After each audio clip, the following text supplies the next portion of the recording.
Okay, so if you look at your case study, you will see, you won't see these numbers. Now, I'll give you a handout in a minute, okay, but not yet. But you will see these numbers in your case study, 3720, 7354, and 10,004. That is the product profitability using a traditional allocation. The amount of the allocation was 3.4 million. So your case study, this work has already been done for you and you've been given these answers, right? But you can see that if you were to ask to calculate it, you can calculate it. This is the overhead of 3.4 million divided based on direct labor hours only. Then you're told that this company has 4 customers and 3 products, and that these are the number of products that they are purchasing, and this is the installation cost. Because of the distances and other reasons, the installation costs are separate to the product costs, are different for the customers. So product related costs are things like line discounts, cooperative advertising, shelf space costs, nothing to do with the product but instead the customer, transportation, installation, and so on.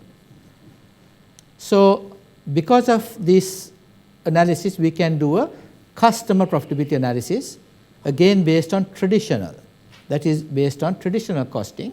So let us take this first one, customer XYZ, product A, right? We have sold 30 units. Okay, your profitability per unit is 3,720. So 3,720 times 30 gives you 111. Installation cost is $1,000 a unit. So that's 30,000. So customer XYZ, product A, has a profitability of 81,600. Okay? So if you go downwards, you get product profitability in total after installation costs are taken into account, and across you get customer profitability. So you will see that all the customers are profitable and all the products are profitable. And more interestingly, our best customer is customer DEF, 443,000. Okay, so that's the company in Australia that would get a Christmas package. Okay, Christmas hamper will be given to that best customer.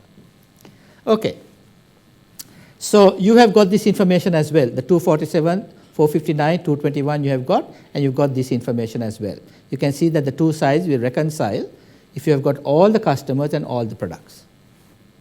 Right?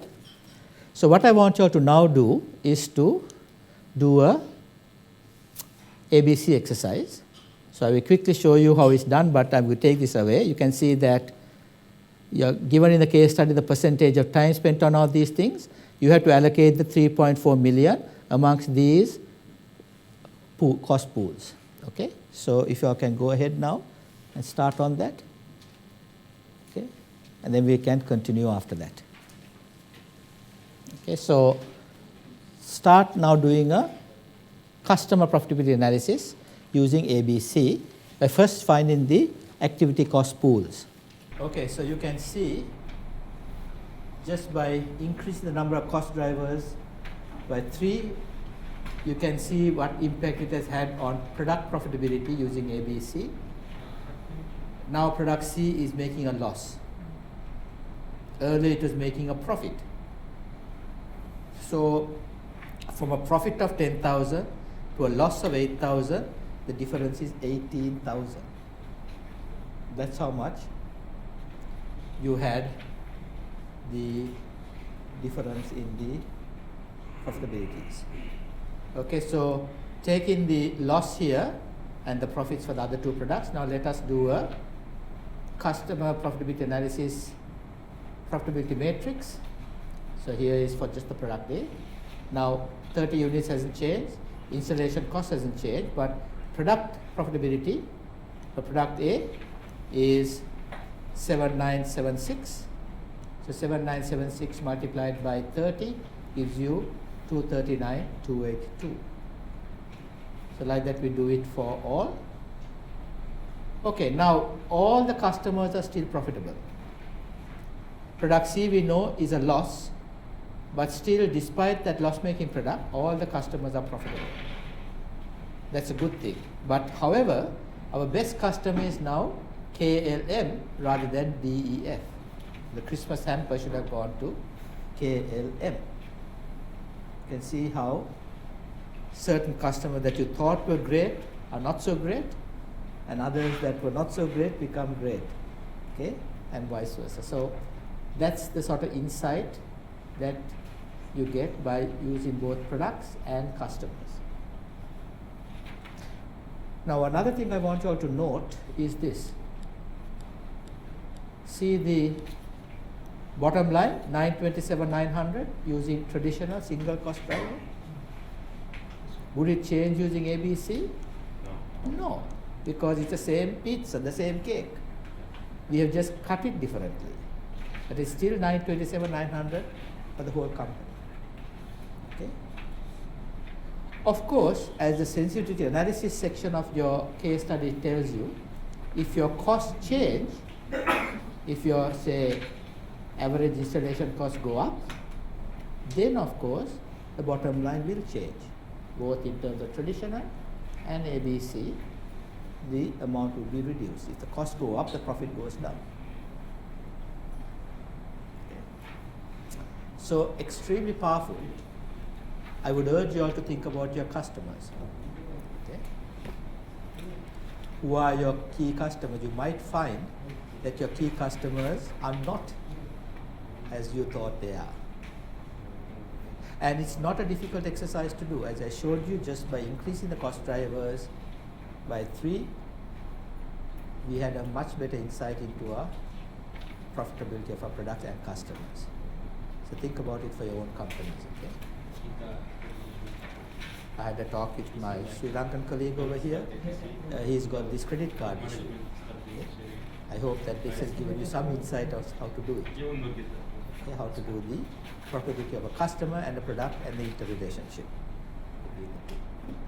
In the case of my own, one of my experiences was I was with a small business customer.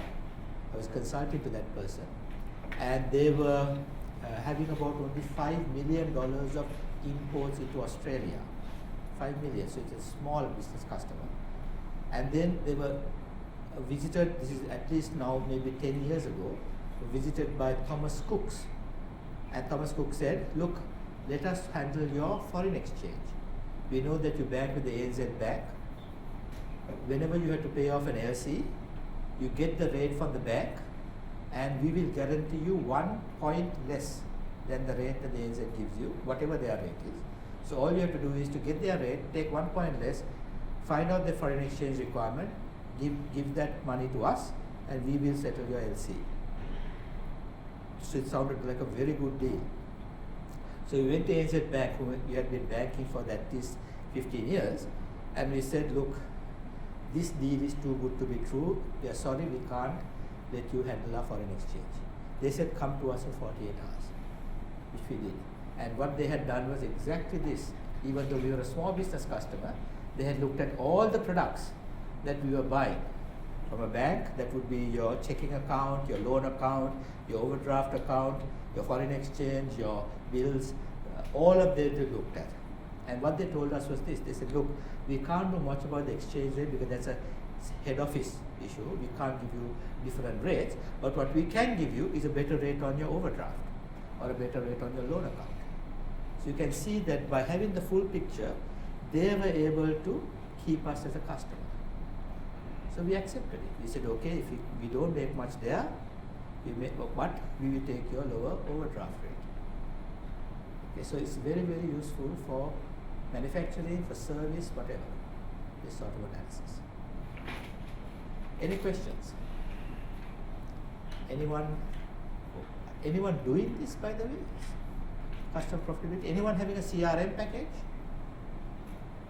That is a must. You all have it. Yeah, it's a must. Okay. I'm doing it On Excel. Okay, Excel is. I have no problem with Excel. Believe me, if you use Excel properly, it's a fantastic. Okay. So yeah, I mean, you got to have these sorts of things, otherwise, you become more and more difficult for you to compete.